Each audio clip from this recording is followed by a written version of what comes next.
Hello everybody, my name is Ilya. And my name is Tyler. Together we make up Kovray, a couple that loves to play board games. And today we'll be doing a preview video of FLOE. Come on an adventure with us. Stay warm and cozy. FLOE is designed by Henry Audubon, Yoma, and Johnny Pack. The art is done by Andrew Bosley, and it's published by Pika Games, who helped sponsor this video.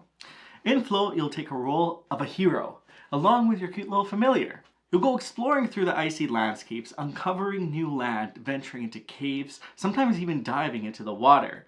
But you'll want to stay warm, so you'll come back to the village often, getting warmth from all the villagers taking various actions to upgrade your player board, and, at the end of the day, be the best adventurer you can be. Just as a note, this game is in prototype version and is subject to change. With that out of the way though, let's head on over to the table and learn how FLOE works. FLOE is a competitive adventure strategy game, where your goal is to score the most points.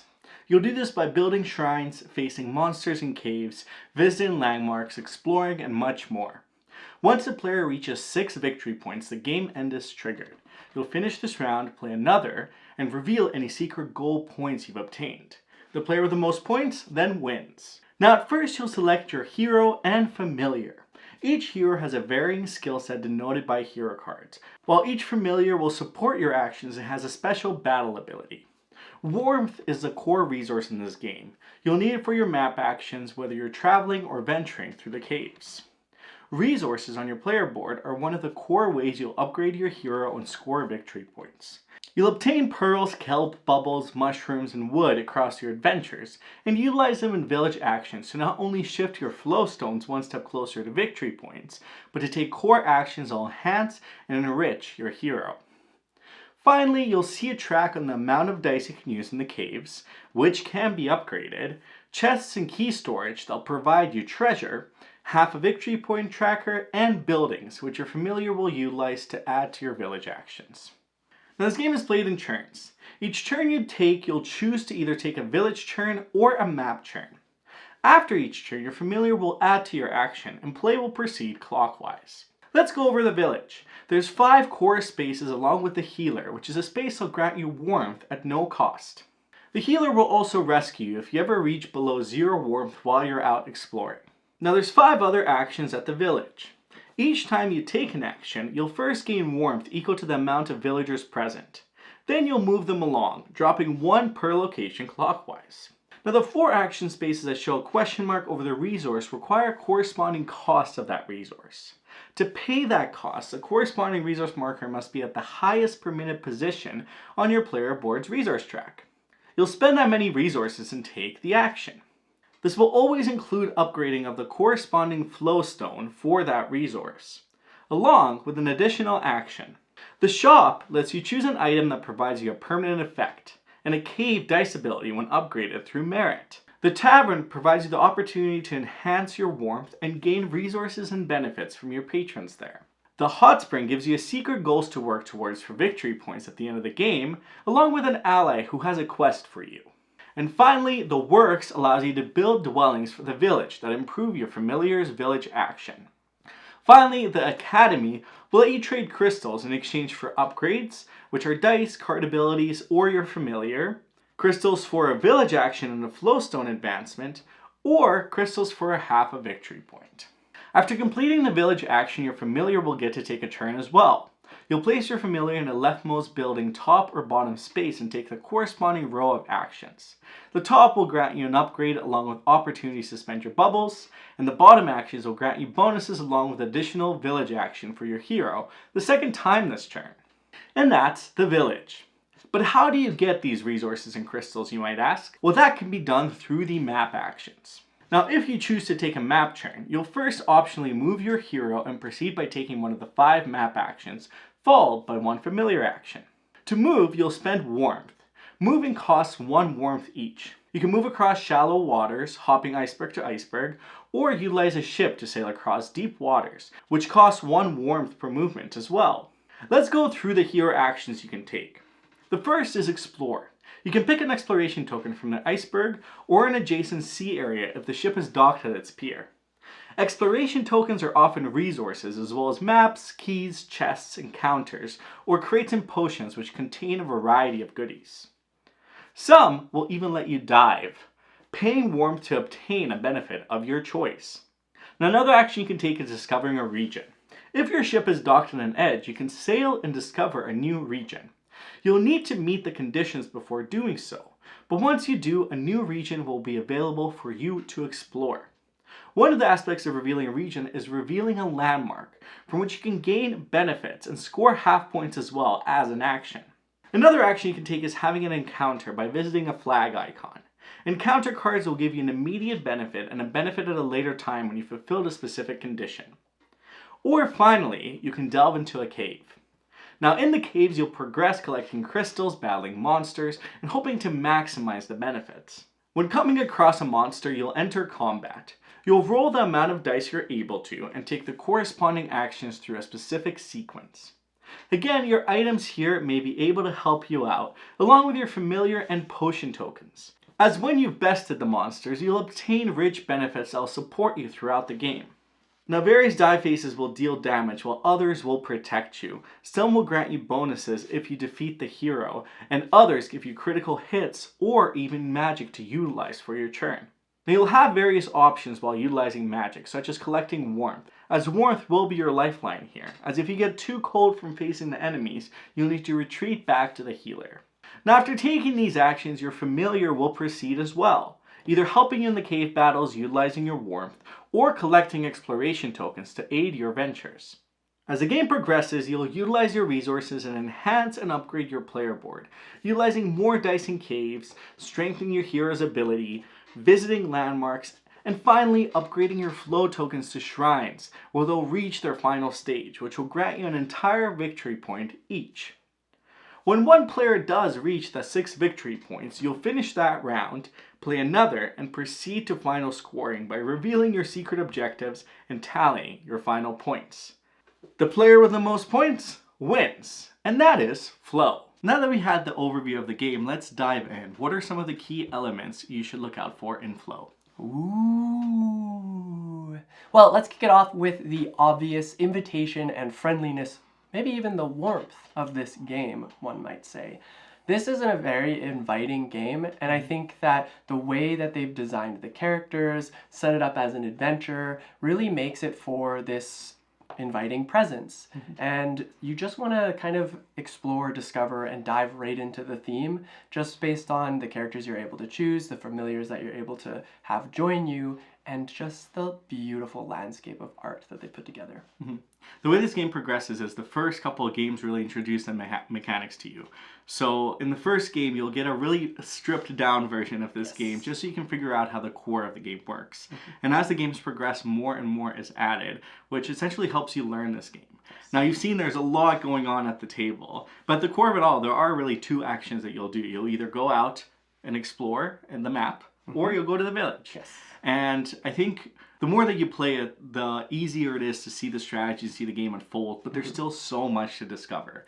And I think that's where this game really excels, is the adventure aspect of this game. It really nailed it from that perspective. Well, even to that point too, the adventure aspect of it and this almost like pseudo-campaign, pseudo-modular thing that they've got going on where you can get through one game with the stripped down version, or like base version as you might want to call it, and then build up, add these mechanics, add these different cards. It adds, again, even more to that inviting presence of the game, while allowing you to fully discover the game and then come back to play it more with a bit of a twist. With that said, each of the games feels like its own adventure. And for a game that doesn't have a narrative side to it, it really felt like one. Because each time we were playing, we were almost making that adventure. Who are we going to encounter in the cave? Who are we going to help in the village? What encounter are we going to have on the board? Where's our ship going to go to? Or what is our familiar doing? There's all these elements that really tied you and made you more drawn to the character, which made me very excited. Yeah, it's almost like a build your own character type situation where you do get to choose a lot of the things that you are able to do. Obviously, there's a lot of strategy that comes along with this game, but you do get to almost go down different paths. You can, like Ilya said, try building out, getting closer to some villagers by helping them out. You can try building out the village by having more buildings. There's a lot that can be done in this game. And it happens in such a way that it feels almost it feels smooth. When you go through it, it makes sense that, oh, I've gone too far or I've stayed out for too long. I need to come back with all of the resources that I've collected and see how I can utilize them at the village. And the strategy, therefore, kind of just like flows. I'm gonna use that pun every single time I get the chance, but the strategy does flow once you get going. The steps you take to get there are very, very nice, and it feels very flowy, feels very good when you are moving through all of those steps to get to what you need to be getting to. Flow feels flowy. Flowy. I will say the strategy loop of the game is really interesting too, because in the beginning of the game, you're really ramping up and trying to build up your board, because you're trying to get those resources, you're trying to get those upgrades. But there's so many cool aspects of the game that really stand out, such as the items that help you do various things, and all of a sudden, if you upgrade them, help you in the caves. Yeah. Or the buildings that act like their own little engine for your familiar to use one way or another. Or even some of the side missions that the villagers send you on. There's so many different aspects that really draw you, and the village really dictates a lot of those. Yes. So that fluctuation of coming back and forth until you finally really built up your character, upgrade a lot of what you can do, and you feel truly mighty going out to explore, because you got all the warmth in the world, Yeah. you got all the dice to roll for combat, and it just feels like a lot of fun. And I think that with that said, there are a lot of there's a variety of strategies that you can go down.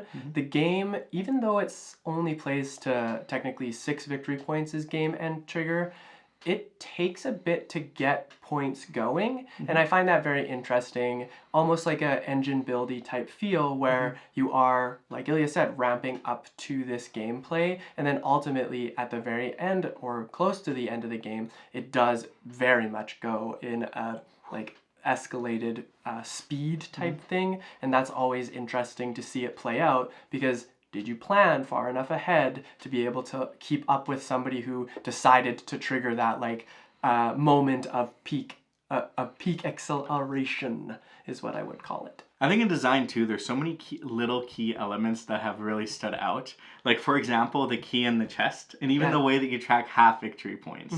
There's the key in the chest, and if you find one, you say you have it. But you find another chest, there's no use to it because you don't have a key. But once you have both, you get a treasure card. Yeah. And there's little design elements like that throughout the game, like such as diving into the depth to get something and paying warmth the deeper that you dive. It feels very thematic and very thoughtful throughout the entire game. Yeah, it draws it right back to the theme. I think everything that you manage to decide to do in this game really links it to the theme, which makes this game very flowy. So the last thing that we probably want to mention here is who this game might be for. And what do you think? Well, if you enjoy games that take up your table and bring you in, this is the game for you. Also, if you love beautiful art and beautiful production, there's just so much in here of little tiny elements that you'll continue to come back to. Yes. This really genuinely feels like an adventure game that you really do get to go out on an adventure. There are so many unknown elements that you may uncover. And I think that's really exciting to see in a board game, because it almost has that like video game feel. It does, where you don't really quite know. And I think this game did a really good job of translating that. Yeah, with the pseudo-campaign, pseudo-modularity that I was kind of mentioning, I think that brings a very interesting aspect to people who may want to try a heavier game but have always been intimidated by a large set of rules, a lot going on. I think FLOE invites those people in through the way that they've set the game up, and I hope that's exactly what it does for some of the folks out there. And I just think it's special. It's interesting in that sense where I'm going to bring you in because we'll just play the base. It's very stripped down, it's very straightforward, but if we make it a little bit more complicated, it doesn't like take away from the gameplay. No. And I think that's really interesting. It adds a lot of steps and strategy to that. If any of that resonates with you, I think that FLOE is definitely a game worth checking out. We didn't even talk about how beautiful the miniatures are. If you are a miniatures person, I think some or all of these would be amazing to have painted. Maybe that's your gateway into it. Who knows? This game definitely tackles all the aspects that you may want. Like if you want to get into miniature painting, if you want to start board games, if you want to just admire the art, build a story, potentially role play a little bit if you want to. There's so many different angles you can really approach this game, and there's just a lot to admire. Now, if any all of that interests you, check out the description down below for the Kickstarter link. And if you have any questions, we'd be happy to answer them. We played up to game 3, and we saw a secret envelope of some of the sneak peek stuff that's coming up. Yes. So there's definitely some really cool stuff to look forward to. Yeah. We're excited to see how the game evolves, and of course, like Ilya said, let us know if you have any questions. We'll do our best to answer them. But with that out of the way, we do have a question of the day for everybody. How do you stay warm? How do you stay warm? Do you wear thick socks? Do you have a warm drink? Do you do a blanket? What's your warmth strategy? We just got a winter blizzard, so would appreciate any tips. Got like 1.5 feet, maybe 2 feet of snow. It was no, I wouldn't say that much, but we got a lot of snow. Definitely 1 foot. 1.5 feet, yeah. And honestly, we just try to stay inside as much as possible. Drink hot cocoa and coffee. And that's what we do, at least. I like warm socks. And blankets, slippers. Oh my goodness, there's so much. Let us know in the comments down below your answer to that question, and we will see you in the next one. Have a good day, everybody. Bye.